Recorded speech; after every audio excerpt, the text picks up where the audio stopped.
Hello and welcome to another episode of Scott Reads Comics.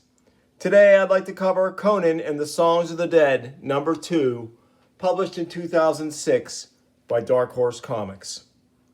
This follows, of course, my coverage of issue 1 of this limited series, and we're going to pick up the action and media race, as they say. This is a Joe Lansdale, Tim Truman production.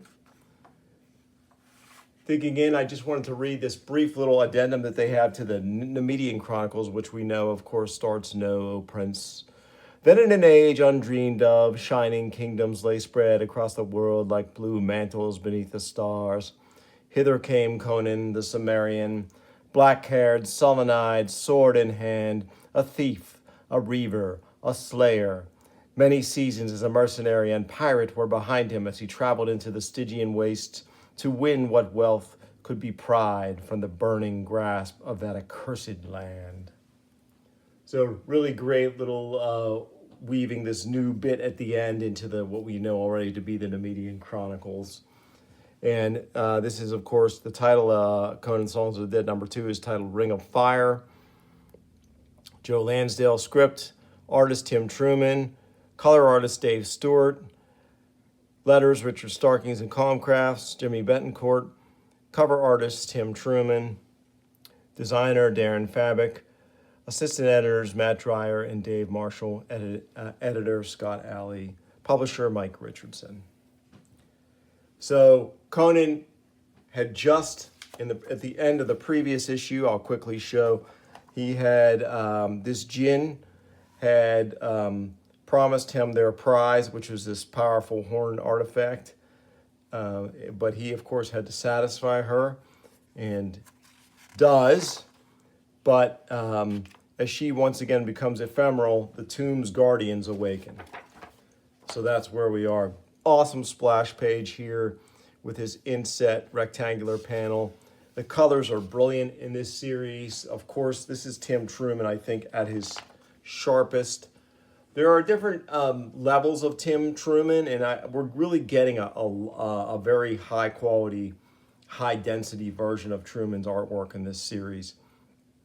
He must have had a lot of lead time. He has always been able to produce work pretty quickly, but you can see when he's doing a monthly title that the detail does suffer. So in these limited series, he's just at his absolute sharpest, and it's incredible. This is awesome here. Conan cleaving this corpse in twain. "Alvazar, you napping?"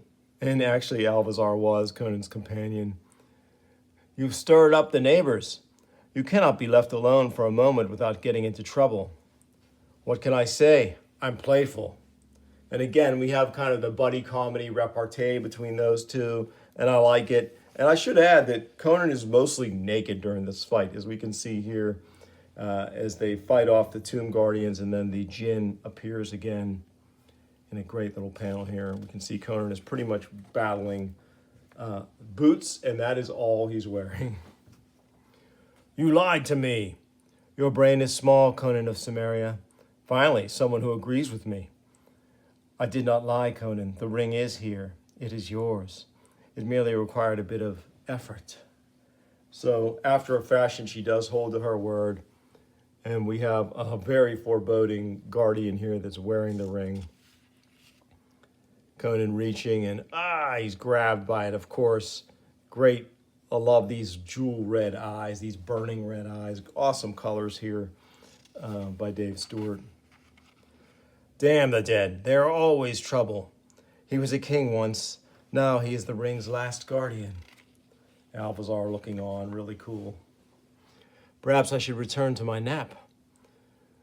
"You should be refreshed after your little visitation with the djinn. Revitalized. I'm sure you can take him." Great kick here from Conan. "Very pretty. Bear down, Conan. Show him the heart of a lion." Awesome work here as Conan flips this huge, giant undead, sending him careening into this pillar. Very nice. Lots of height on that one. Look at you. That had to be some kind of record. A year ago, it would have taken you much longer, I'm sure of it. This is pretty great. I was holding this for you. And so Alvazar, even though he has the high ground, gives up the ring to Conan. Great open panel here too. I love this sequence of four closed panels ending with this open panel, which reaches up underneath this action panel here. Really nice storytelling from Tim Truman, as always. The power of the bull, the ring of the king, the hand of the wizard, and the book of the dark. Stop speaking in riddles. I have done you right, but your quest may do you wrong. Never a straight answer. Did I mention I hate magic? Her rhymes are wrong as well, have you noticed? The wizard, the one who sent you here, he is my master.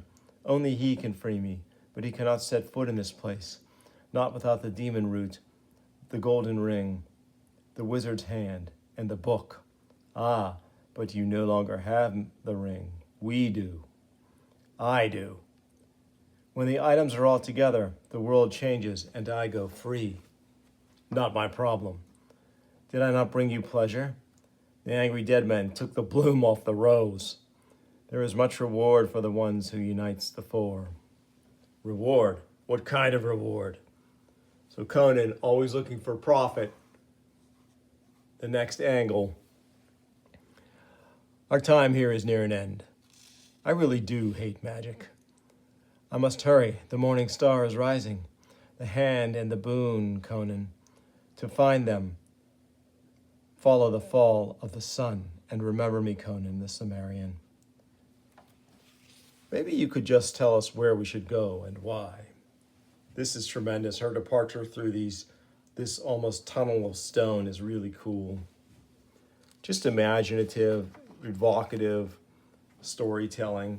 And these two, Joe R. Lansdale and Tim Truman, are just in perfect synergy in this series. And Stuart's colors are really sublime. I have questions. That doesn't surprise me. Me too. Questions, really. I mean it. I am riddled with them. Sorcery makes my skin crawl. It's not natural. How about that? Even the camels, the dumbest of all creatures next to you, Alvazar, were frightened. They are actually happy to see us. So we have a little transition panel here. It's the djinn. I love the lettering here too. It's really cool. It's almost like it's a typed Howard script, which is neat. And so the souls of the desert move for as long as the night lasts. It is their fate to wander, to never die. But when the sun rises, they lie down and wait.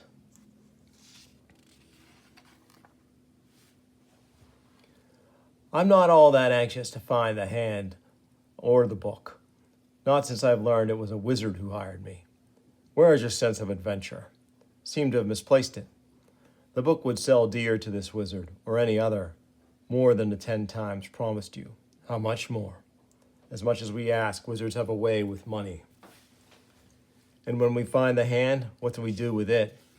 We use it to scratch our asses, me first. Wizards are always wanting trinkets and such, so they can let dangerous things into the world. Guess who will be on the front line? What could be more dangerous than us? Well, we are dangerous to ourselves.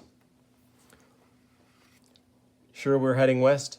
Yes, Alvazar, we are heading west. You know that. I'm hot. It's the desert. It's turning cold. Night in the desert, Alvazar. You've been here before. I'm thirsty. I'm hungry. You better be careful or Conan's going to turn these camels around. I am also hungry. Once off the coast of Kush, I lived with cannibals. Obviously, they didn't eat you. But I learned to eat human flesh. Not bad. Like a young piglet. So I get hungry enough or annoyed enough. I know I can survive, that the desert will provide. Like pig, huh? Better. So here, great use of the eyes here by Truman as Conan's making his point to Alvazar to shut up. And now we get a rather stark transition to the other main characters in our story. And the gorgeous difference in the colors here, the blues versus the purples here are really cool. They have your ring, master. They have the pig swizzle as well. Your jinn has betrayed you, master, and now you cannot go near the sacred objects. And now they are getting away with 2 of the objects. You have an uncanny and accurate eye for observation, brother. It angers me. So this guy here is the true deadly one. He puts a dagger in his compatriot. Yefus, yes, master? Hang the fool by his feet and save the blood. Blood and water, shadow and hair, ya, ya, Cthulhu doces, de folio, ya, ya. And now the skin of the earth. So in this incredible sequence here, this wizard summons this insane flesh golem, desert-themed flesh golem. And really, you can see from this, Tim Truman cut his teeth working for TSR in the early days of Dungeons and Dragons. And this wizard would be worthy as any foe, any big bad at the end of a D&D adventure. Really cool. And of course, he's got his little toady servant who's going to not have a very good outcome here in the end. I'm just going to foreshadow that for folks who haven't read this. And another. So he's summoning more of these creatures and bringing them to heal. And now the pain of the world to give them life.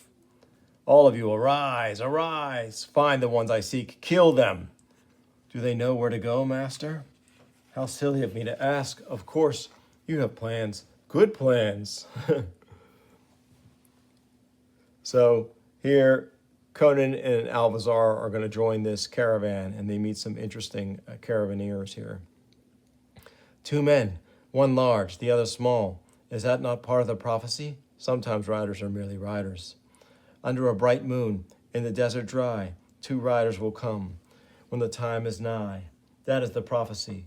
And is the time not nigh? Hail, caravan! We are 2 riders without food or water. We wish to join you. I'm the leader of the caravan, and I say who joins and who doesn't. You're starting to hurt my feelings, Salvazar says. Are your feelings hurt, Conan? Mine are. I'm feeling very unwanted right now. But that is really bothering me. But what is really bothering me is that I'm hungry and thirsty, and you, big man, are blocking my moonlight. I don't like outsiders. I don't trust anyone who did not start with the trek with us. I don't like the people in the caravan, let alone the 2 desert rats. Of course, if you wish to pay a small fee, and here, just Conan, this is absolutely brutal. And perhaps a step beyond what I would say is the established canonical ethos of Conan, to kill a man just for insulting him or trying to extort some money from him, a man who didn't attack him first. But here he just, in this incredible panel, summarily beheads him.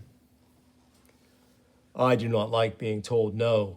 Now, unless we are going to have a series of beheadings and a lot of unpleasantness, I would like some water, some food, some wine. Any women volunteers that look better than camels? Wine made from fermented camel milk, a bit of spoiled fig for taste. Not my favorite. After I killed the second wizard, I told you the third, you stink. You are nothing. So here Alvazar is boasting about exploits that he probably never engaged in when they are set upon or about to be set upon by the dark servants of our wizard villain. So next, the eye of the demon. So great sequence of panels on this last page, almost and then a splash page to end it really, but we get these cool inset panels of Conan's awareness of the attack. Really great. And in the next issue, we'll learn more about some of the other members of the caravan, those 2 who were speaking so enigmatically about Conan and Alvazar's arrival and some prophecy or other. So we have a few letters here about previous Conan series. Nothing too notable, nothing I'm going to read. And that's it, folks. That's Conan and the Songs of the Dead, #2, published by Dark Horse Comics. I hope you enjoyed it. If you did, please like and subscribe, tell your friends, and I'll bring you more soon on Scott Reads Comics. Thanks for watching.